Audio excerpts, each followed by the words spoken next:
Welcome. Okay. Well, it is 5:31 on the button. So I want to start by welcoming you all and thanking you for taking time out of your busy life to be here. We are privileged tonight to meet on the traditional unceded territories of the Lewa Nation and the Squamish Nation. For those of you who I haven't met, my name's Jack Crompton. I'm the Mayor of Whistler. The presentation portion of this meeting will be about 35 to 40 minutes. I plan on saying a few words and then I'll turn it over to our Chief Administrative Officer, Ginny Cullen, to provide the corporate overview. And then Carly Price will provide a financial update. Carly is our Director of Finance. Following the presentations, we'll have a question and answer session, followed by breakout rooms where you can choose to join a room based on a subject you're interested in, and you can hear more and ask more questions about that subject matter.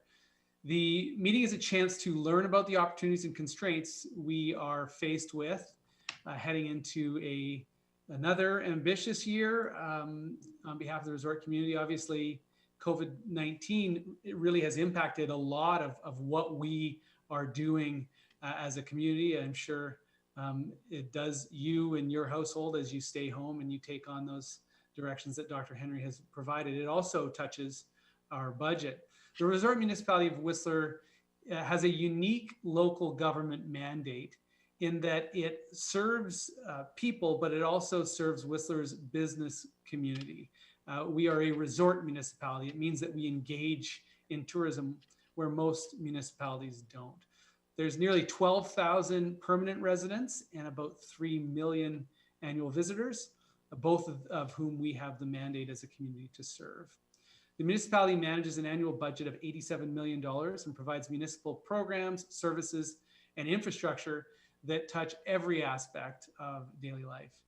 These services include water and waste management, snow clearing, roads and village maintenance, police, fire, bylaw services, recreation, parks and trails, and transit, library, building, and planning services. I live in a neighborhood that is undergoing a sewer replacement right now. And I was struck as I walked in today how much of what we're talking about today is people's lives, people's work. We are discussing how we're spending our money, and that ends up in jobs and in projects and in people's lives. And I'm just so impressed living where I do and walking by that work every day, how hard the people in this community work to deliver on the services and the projects that exist in this community. In addition to all of those services, the municipality provides important funding for other nonprofit organizations to deliver services for the community's benefit. And you've seen those groups step up in incredible ways during COVID-19. The list would be long if I named them, but you know how important they are to this community. Throughout the year, Council receives input from the community and makes decisions informed by long-range plans and research, which all have financial implications. This year, we also have the benefit of the community discussions that took place over our community conversations on topics that you told us were important to you. I see a lot of names that were involved in those conversations here tonight. Thanks for your time then, and thanks for your time again tonight. The annual budget process allows us to look at our organization's plans and priorities comprehensively to determine how to deliver them to you in the most fiscally responsible way we can. We know going into the budget each year that there are some cost pressures and also some opportunities for us. As I said earlier, COVID-19 has certainly brought a whole new set of cost pressures that we have not experienced before. And some of those are the impact of closures of our facilities for several months, as well as the increased cost of operations, more cleaning, more personal protective equipment, such as masks and cleaning supplies. In spite of a pandemic environment, our community and infrastructure continues to mature, services and costs see upward pressures, and as economic cycles fluctuate, It is a continual balancing act to ensure we are investing where we need to, maintaining the right level of services for our community and guests, and looking forward to future needs to build on this successful foundation that has been handed to us by the people who built before.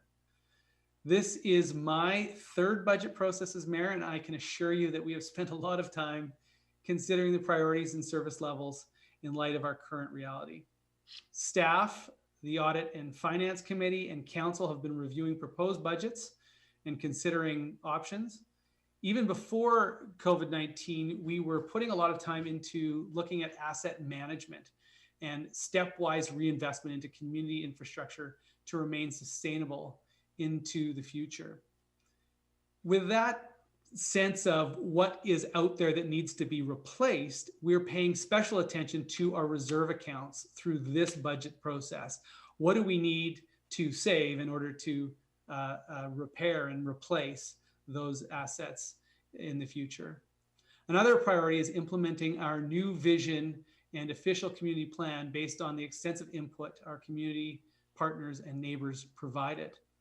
Thoughtful planning and research have resulted in the plans and policies to protect what we love here, keep the door open for innovation and opportunities, and plan for a prosperous future. Even during a pandemic, these priorities continue. I am so convinced, and I'll say it over and over and over again, Whistler wasn't built by a very few extraordinary people. It was built by all of us, people like you, who have invested their time and their energy to make this place what it is. It was built by a community who love this place and who love these people. It's a privilege to live here among you. We are a resilient community and a community that's faced hard times before. I don't need to tell you. We are equipped to come through this pandemic and be more resilient than ever. Our budget planning is one part of our overall resilience. We each have a responsibility to help Whistler become the place we want it to be. So on behalf of council and staff, I invite you to sift through the material presented tonight, to ask hard questions, to share your thoughts. Your participation in community events like this is important. It helps us understand where the resources that we share should be best spent. So thank you again for your attendance tonight. With that, I will now invite Chief Administrative Officer Ginny Cullen to begin her presentation. Over to you, Ms. Cullen. Thanks, Mayor Crompton. So I'm going to give a corporate overview. I will go through the budget process, including where public input is incorporated into the process. This is the easy and straightforward piece. I'll then provide a high-level review of how COVID impacts have changed our budget priorities to date, and then we'll follow with a summary of budget considerations going forward. Next slide, please. Okay, so the municipal planning cycle, there are several key components to it. The resort's success is a result of hard work and determination of community members, partners, and businesses, and they're incorporated through all of these different pieces. Whistler has a strong history of thoughtful and deliberate community planning, and it's actually the foundation of Whistler's success. Community planning is a comprehensive approach implemented along a continuum where policies, plans, and programs based on active community engagement and evidence-based decision-making provide the roadmap between what we envision for our future and our current reality, what we see, feel, and experience day to day in Whistler. This budget open house is an important place for community engagement, so thank you for coming today. This year has highlighted the importance of effective community engagement to determine actions and strategy in an uncertain environment. Our planning cycle has been shortened somewhat by COVID, and we've all had to learn some new skills as we navigate constantly changing conditions. Next slide, please. So our budget is shaped by many carefully thought out planning documents that are a result of municipal work and community input. Some of you will have had input to these directly on the screen. These documents, committees, and broad community engagements inform the prioritization of projects and changes to service levels as we build the budget. Next slide, please. The work of putting the budget together takes place year-round. Almost all municipal decisions have financial implications. but the primary considerations are always foremost delivering our core municipal services and then making good investments for the future. Next slide, please. At a high level, our revenues are typically directed at one of four expenditures: day-to-day operations and services, investments in infrastructure, and that would be asset management or saving for future investments, and then debt management. Each year, we need to consider many factors: population, regional growth, our aging infrastructure, where we are in the economic cycle, and how we've been successful in the past. This year, as we all know, is different than any other year Whistler has seen. The impacts of the pandemic continue to ripple through their community and our local businesses. How we have been successful in the past is not necessarily available to us now, and we are constantly shifting and adjusting to the changing conditions in our local, regional, and global environment. The needs of the community are shifting, and we need to remain alive to these as we consider priorities for projects and services going forward. Despite this new context, the core municipal facets of the service delivery and infrastructure investments remain. Balance is key, delivering services today, but rising to the challenges presented by our varied and ever-changing priorities is needed. So the key piece on this slide is economic conditions. If we go to the next slide, COVID has disrupted our economic cycle. So if this was a year ago today, we would have been talking about how we've had strong economic conditions. They were considered to be plateauing a bit in 2019, but still considered to be very good. Some of the numbers are up there in terms of the growth levels that we were seeing. The pandemic has had resort-wide impacts. We know that. A couple pieces of information. We know there's been an overall decrease in visitation. We've seen big shifts in seasonal workers. So many of them leaving town in March when the mountain closed, and then not all of them being able to come back when we're starting up again. So that has changed the demographics of those people in particular. We see continued strength in real estate, and we have new visitors to Whistler, and that's changing perhaps the way we look at things and plan things going ahead. We saw increased pressure on our parks and trails this summer, and that needs to be considered as we plan forward into what potentially could be a pandemic through 2021. Next slide, please. So within the RMOW context, COVID impacts have meant we've had decreased revenues, changes to our service levels, many of those at our key facilities. So the library, Meadow Park, Municipal Hall at the beginning. We've had to alter our festival events and animation. That team was able to pivot to what was then termed dispersion animation. So how to discourage people gathering and keep them moving and keeping them entertained at the same time. So not an easy task. And then I want to highlight the significant time and effort that the staff have been doing to support the community, both in the initial response in March and May, and then continuing into these recovery activities that we have now. We had the Emergency Operations Center activated in March through May. And that was a big team of people working on what were the most urgent needs in the community. We were working hard and still continue to do this daily, distilling communications from the provincial health officer and making them relevant for Whistler. We had to work through opening strategies, safety plans, how do we implement all these safety measures appropriately, and all the other pieces that go with what an appropriate response is at this time. Next slide, please. So within this, the RMOW is looked to from the community for support. We have a number of different pieces of our recovery work shown in this diagram. I've shown it at a number of different meetings now. We have 2 active community working groups right now. They're shown on the top row, and there's a number of different activities and actions that are coming out of those at the moment. And there are also several mechanisms for gathering community input and integrating solutions in our planning shown on the second row. So the community camp conversations, although they were in July, they continue to inform the work of the community working group and the social services working group. We still have a small recovery team internally that are working to support messaging through VCH and other things. And then we have other committees of council that can't help to have a COVID lens thrown on the different work that they're doing. And so all of that input continues to come in from the community through those areas as well. Next slide, please. So all this to say, we have to consider recovery support when building the budget, and we've incorporated this lens into our projects and operations proposed for 2021 and beyond. And that's last slide. Despite the situation we find ourselves in, with many struggling in the community at this point in time, it's good to remind ourselves of our strengths, and we have many in Whistler. We're a leader in tourism, and there are opportunities amongst the changes that we need to pay attention to. We have an opportunity to use our strong mountain culture to shape new tourism offerings, which will result in greater resilience going forward. We also have an opportunity in front of us to demonstrate what collaborative problem solving and leadership at the community scale looks like. How we recover is important and will be looked at by other communities and will determine our trajectory for many years to come. Thank you.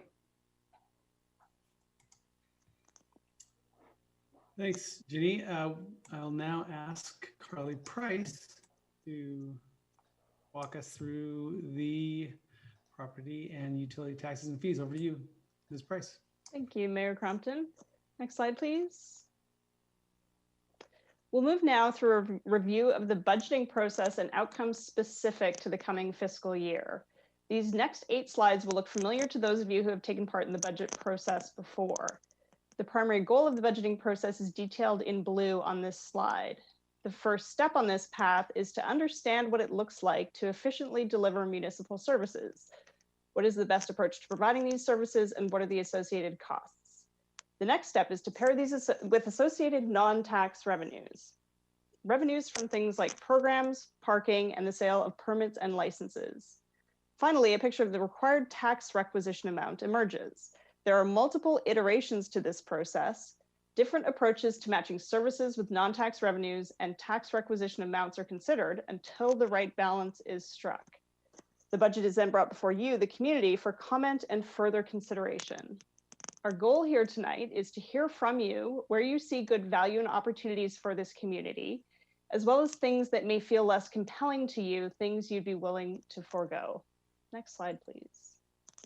In pictures, you can see here the money moving into the organization and then serving 2 important and distinct purposes. One is funding ongoing operations, the day-to-day work of the community. Details around this spending can be seen by department in the operations budget on the website. Mayor Crompton provided us with some great examples of the work that the municipality does. It's all around us. Another purpose is to fund capital and one-time operating works or projects. Details on these can be seen in the projects list, also on the website. Projects are funded by reserves, and reserve contributions are the second important expenditure category for the resort municipality. Next slide, please. So municipal funding, both tax and non-tax revenue, and every year moves to support operations and flows into municipal reserves. What are reserves and what are their purpose? I mentioned capital works and operating projects, things that we build in the community or operating project work that is delivered in a one-off manner. These works can be significant in size. The total amount of planned project spending can likewise vary year to year. Because of that, projects are not funded in a single tax year. Rather, a portion of the revenues each year move into a reserve, which is like a savings account, and the reserve then funds the specific project works each year. Reserves, as the mayor mentioned, are responsible for the long-term upkeep of capital or fixed assets, and so a healthy ongoing balance must be maintained. There will be years when contributions exceed the amount of capital spending and the reserves will grow. There will be years when the opposite is true. Over time, so long as the community continues to grow, so must the reserve balances. Next slide, please. Taking a closer look at operations, this chart groups expenditures into specific categories, things that the municipality delivers in a year. Here you can see the proportion of spending across the organization. Along the right-hand side, some categories that should sound familiar, things like roads and transportation. At the top are those reserve contributions that I just spoke of. And of course, utility spending is included here as well. Water, sewer, and solid waste operations are, of course, a critical piece of the services the resort municipality provides. Next slide. Also seen here is a community in action, the outcome of that spending from bus service to fire response, as well as planning and playgrounds. Next slide. And a similar approach to describe the funding sources. Non-tax revenue categories appear here along the right-hand side of the chart, and taxes and user fees on the left. Next slide. In short, the budget captures all of the spending planned by the Resort Municipality of Whistler for the coming year. It also captures all the anticipated revenue sources. The documents on the website break this information into useful buckets. In the case of operations, these buckets are the operating departments. For projects, each is associated with an area of focus. Each element of the budget considers what your council has already heard from you are the most important things for the community. Each element of the budget also considers how the prices for things change over time. Things like insurance and software subscriptions have gotten or are getting much more expensive. Building a budget that is right for this community and efficient throughout is the primary goal of the budget process.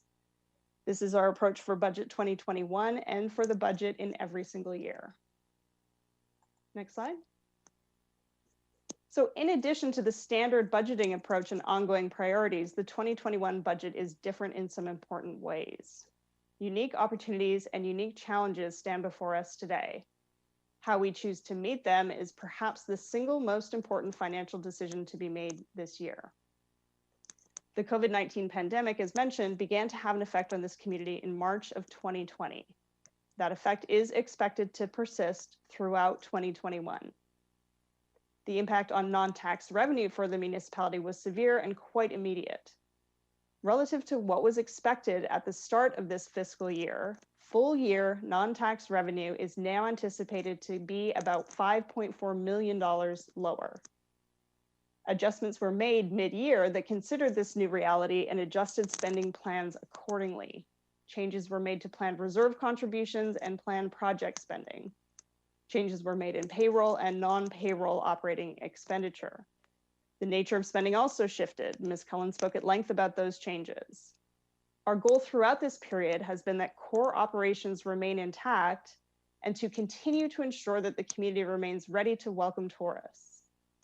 The RMOW has aimed throughout to spend in a way that is focused on positive long-term recovery outcomes despite this current short-term dislocation. We have the flexibility to do this in part because our starting operating reserves position was strong. Those savings that are put away in each year become invaluable when something like a global pandemic hits. The RMOW can choose to draw some portion of the necessary funding support from reserves at this time. To choose to draw from reserves rather than seeking to pass the entire amount of the dislocation along to ratepayers or to make cuts to our spending that might impair recovery efforts. Reserves will ultimately need to be restored to healthy balances, and this becomes part of our 2023 to 2025 fiscal plan. In the near term, however, favoring reserve draws over higher tax requisitions feels like the right and balanced approach. Next slide, please. The outcome of this reserves draw approach is captured here. The solid blue bars show the total consolidated reserve balances back to the year 2008. The blue striped bars show the current outlook for reserves, including the draws I just mentioned. Orange bars appear for comparison and capture where the outlook stood at this time 1 year ago. So we plan to take from reserves to bridge the gap and then commit to rebuilding reserves when the community is on more solid ground. Remember that reserves balance is affected by contributions and also by project spending. It is important to note that the outlook shown here excludes some important debt-funded projects, specifically the employee housing project and the local area services. These specific projects will be addressed shortly with the debt outlook. Next slide. While considering the near-term impact of the COVID pandemic, the municipality also remains focused on strategic outcomes. Your council has identified 3 areas of primary focus. These are community balance, housing, and climate action. Community balance at this time captures our efforts to drive toward positive post-pandemic outcomes. You've heard several speakers today talk about that. Climate action remains critical to our long-term success, which can be seen in allocations throughout the operating budget as well as in projects. And finally, housing is work that is undertaken by municipal corporations. Whistler Housing Authority and the Whistler Development Corporation are both moving actively to deliver meaningful housing outcomes. The Resort Municipality of Whistler's support for these efforts looks different than a project or an operating expenditure, and primarily takes the form of financing and debt support. Next slide, please.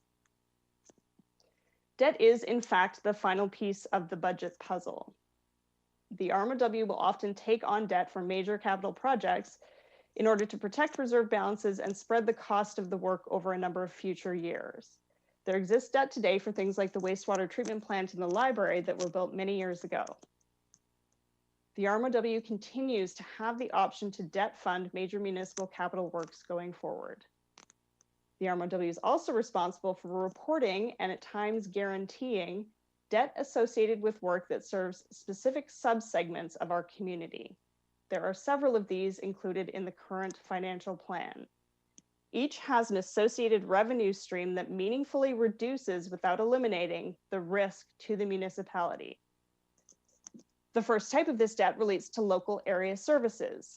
Included in the current financial plan are potentially $15.1 million in debts associated with 3 different local area service petitions that are presently underway. The second type of this debt relates to employee restricted housing. Housing, as I mentioned, is typically delivered by municipal subsidiary corporations, specifically the Whistler Housing Authority and the Whistler 2020 Development Corp. Housing designated for the employee rental pool is generally accompanied by mortgage debt on completion.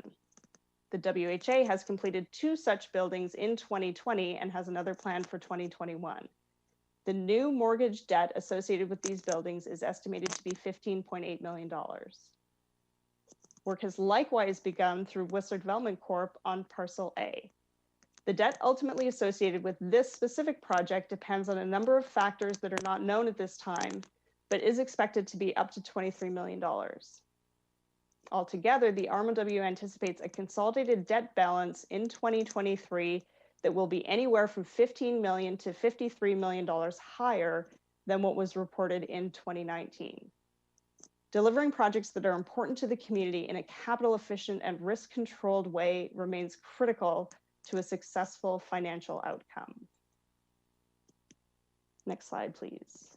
Moving on to utilities then, the same factors that affect the general fund are also present here.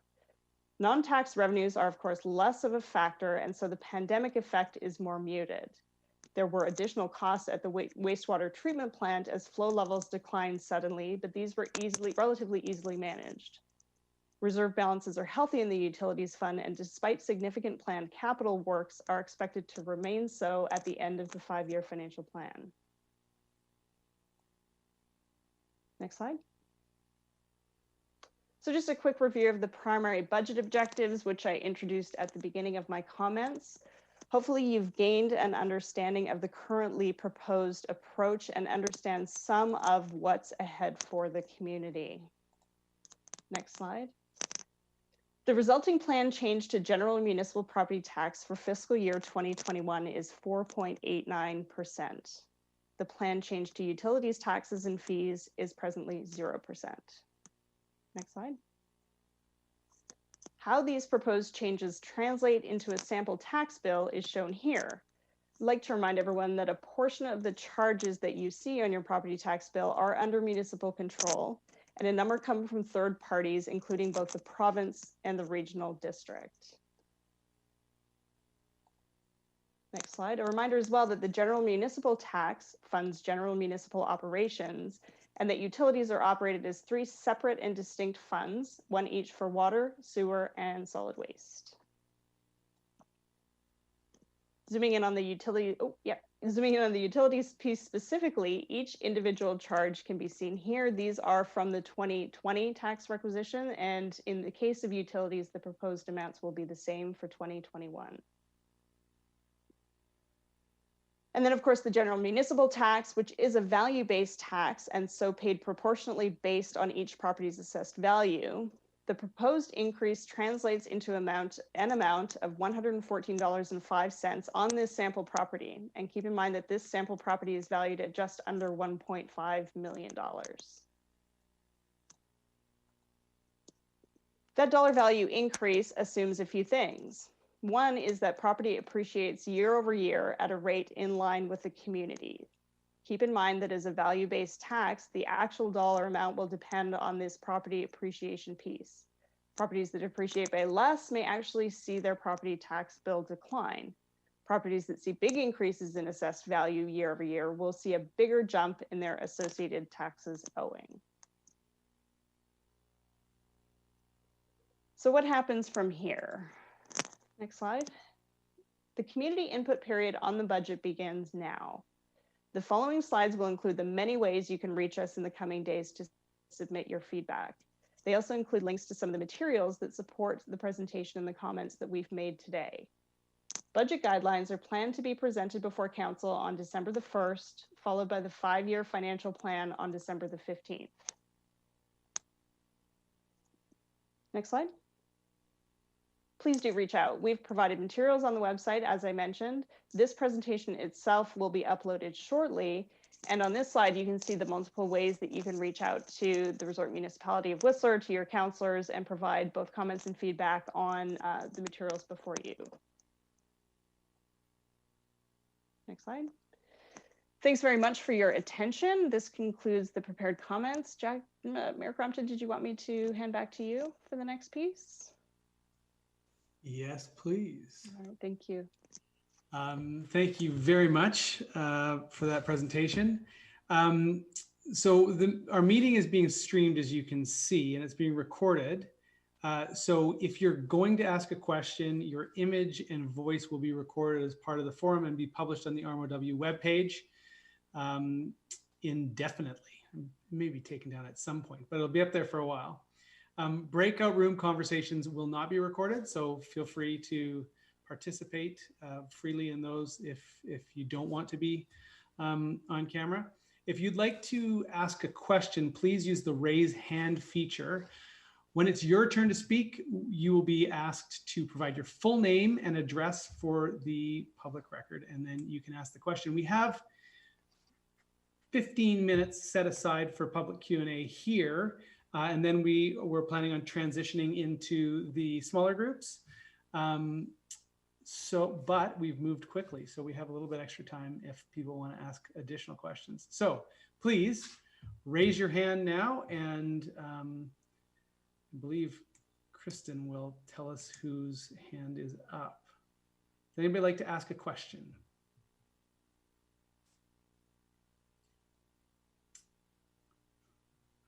I don't see any hands up.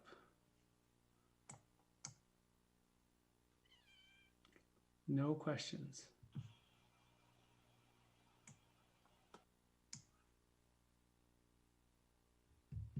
All right.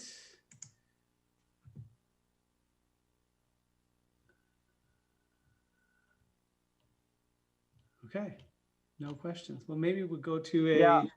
Oh, Hi, Jack. Sorry, I didn't know how to raise my hand, but I do have a question if that's all right. yes. Just your name and address for the record, please. My name is Jared Areshenkoff, and we are at 4821 Spearhead Drive. All right. Go ahead. And my question is, we're just wondering about, we're full-time residents. However, at times during the winter, we do leave and Airbnb out our place. And we're wondering if those taxes that come from the municipality are going to be raised for Airbnb owners. So your taxation is, so are you asking specifically about your tourism Whistler fees, or are you asking about your tax rate? Our taxes. Okay, so yeah, taxation will depend on two things. One, there is a proposed tax rate increase, and two, the value of your property and whether it goes up or down as a percentage of the whole value of residential and commercial real estate. So I can't tell you what's specifically going to happen for your accommodation, but it will be based on those two things: the tax rate that's finally decided on, and what happens to the value of your property as a percentage of the total assessment base. Okay, so I guess in answer, you're not exempt from this tax increase would impact tourist accommodation just like it would residential accommodation. Yeah, I wasn't thinking that we'd be exempt. I was just wondering where that extra, if there's extra fees, and where would that be going? Is that going into things like providing affordable housing, or is it going towards climate initiatives, or whether there's a breakdown for that sort of thing if there's an increase for houses that Airbnb? Yeah, I understand your question better now. Yes. So for those of you who don't know, the provincial government has started to apply taxation on what we call online accommodation providers. And so that is taxed and is returned to local government. We are using some of that funds for housing, and then some of it will go to other things that relate to promoting tourism. But right now, a significant portion of those OAP funds will be going to building affordable housing. Great, thanks. You're welcome. Anything to add to that, Carly? No, I think that captures the answer. Thank you. I see a question from Josie Chubak. Go ahead.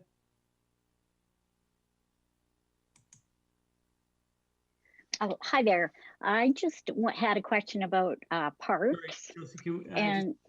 Sorry, Josie, Josie Chubak, 6219 Eagle Drive. Thank you. Sorry. And I had a question about parks and trails.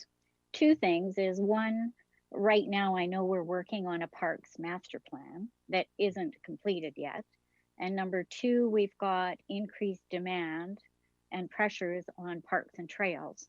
And so I'm just wondering, as we're preparing the budget and finalizing it, will there be opportunities to have some flexibility and perhaps the opportunity to expedite some things to be able to deal with those kind of with the plan and with the increased demand? Certainly that's been one of the big pressures on the budget this year is the need to add resources to manage those parks. As you may have seen, we tried a bus service to Rainbow Park. We had staff at the parks managing the waste and helping people understand the importance of physical distancing. And then as far as the parks plan process is concerned, that will be coming back to us fairly soon. And one thing I've noticed about absolutely everything that comes in front of council now is that it has a COVID lens over it. And so we're very much going to be taking this whole budget on, but really parks and trails with that COVID lens placed over it. So yeah, I would say put that into the comments that you provide to us, the importance of flexibility, nimble response as we deal with parks and trails. I think that would be something that staff and council will be interested in reading in your input. Thank you. You're welcome. Thanks for coming out tonight. Other questions? You see Dave Clark.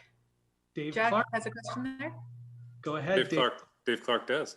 It's actually for Carly. Okay. Sorry, Dave Clark, 9599 Emerald Place. And Carly, just wondering if you could explain the big gap in what the consolidated debt may grow to.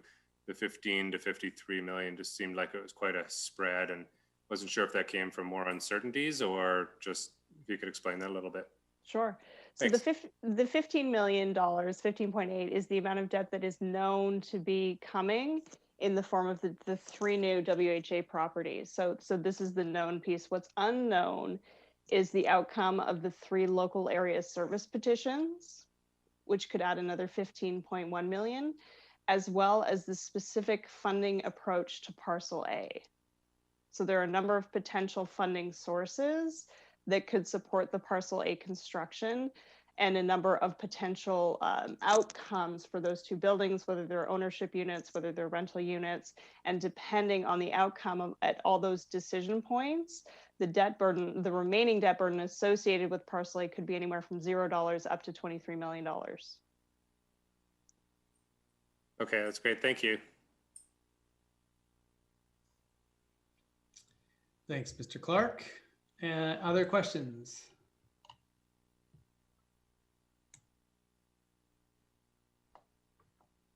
Oh, I see Sue Maxwell. Go ahead, Sue Maxwell. Thanks, Jack. So Sue Maxwell, 9571 Emerald Drive, Whistler, BC.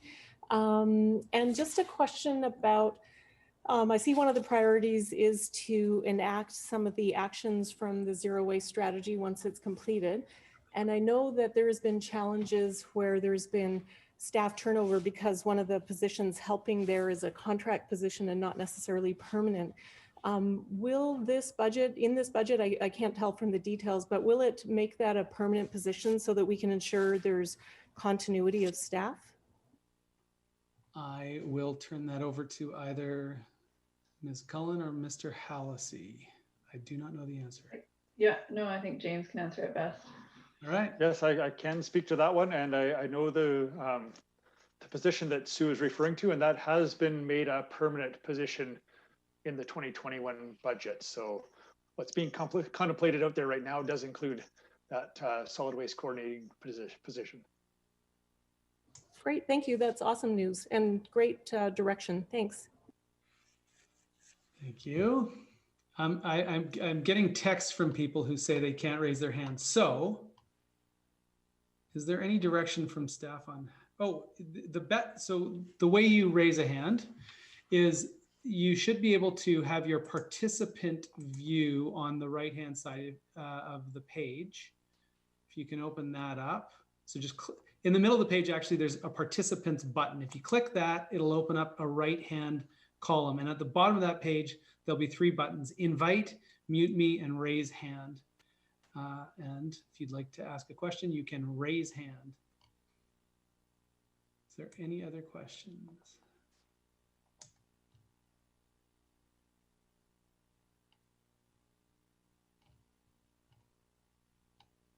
Okay. I'll ask once again, are there any final questions? All right. Seeing no further questions for this part of the open house, we will now move to the small group sessions, and Zoom will do it for you. So you will arrive at a small group session, and we'll have a conversation with the people at that table, and there will be both staff and council at that table. So we will see you there. So Kristen, do you want to set us up with the question? I can provide the question, Ginny. So the question that we're discussing for the first breakout room is, given tonight's presentation, what are your thoughts on the priorities and spending in the proposed 2021 budget? And when you head into your room through Mural, you'll be able to see that question on the shared screen. Budget. When we come back, we'll go into a second breakout group, and that's where you'll be able to choose your topic of choice to join in a discussion on. So thanks everyone for coming back, and enjoy your breakout room.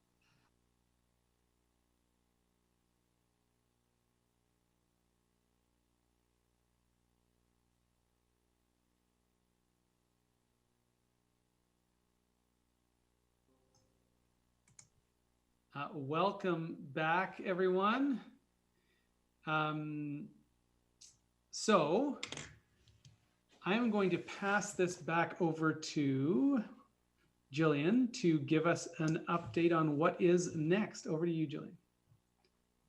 All right, so next is the much anticipated Choose Your Own Topic session of the budget open house for our next breakout room. So what you will see if you have an updated version of Zoom is a menu where you can just click on the option that you prefer and take a couple of seconds to look over all the options. We have 7, and we've sort of highlighted what those are going to be tonight, from infrastructure to housing to environment. There's a place for general questions with the mayor, so there should be something for everyone tonight. And if you happen to not see that menu come out, just hang on for a bit. Kristen will be reaching out to you and asking you what group you'd like to be put in, and she'll manually get you into that group. So because we're running a little ahead of schedule, we're going to go a little longer with these groups at 15 minutes to give everyone time to join and a little bit of extra time for discussion.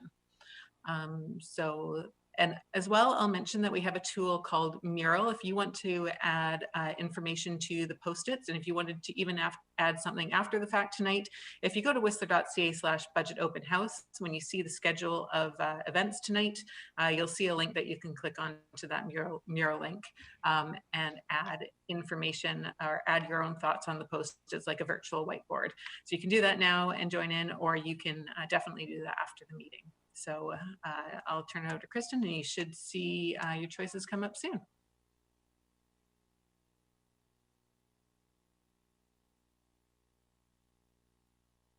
All right. Are we all back, Kristen? Yes, everybody should be. Okay. So thank you all. Both my roundtables I found very interesting and useful and provided good insight for me that I will pass on to the rest of council. Please take the time to submit other thoughts that you have about this budget, what makes sense to you, what doesn't make sense to you, what you like about it and what you'd like to see changed about it. We are very much wanting to hear your voice as we make these decisions. So right there, look at that. Perfect. So find 2021 budget information commenting tool at whistler.ca/budget. There is a commenting tool, so use it.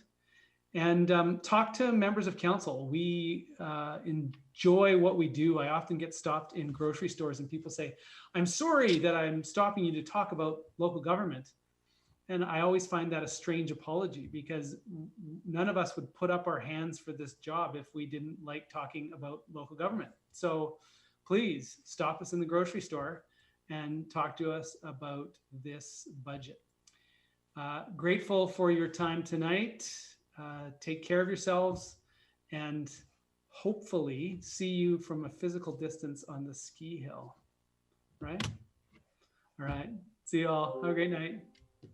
Thank you, Mayor. Thank you. Thanks everyone for coming. Thank you, everyone. Bye. Good night. Thank you. Take care, everybody. Thank you.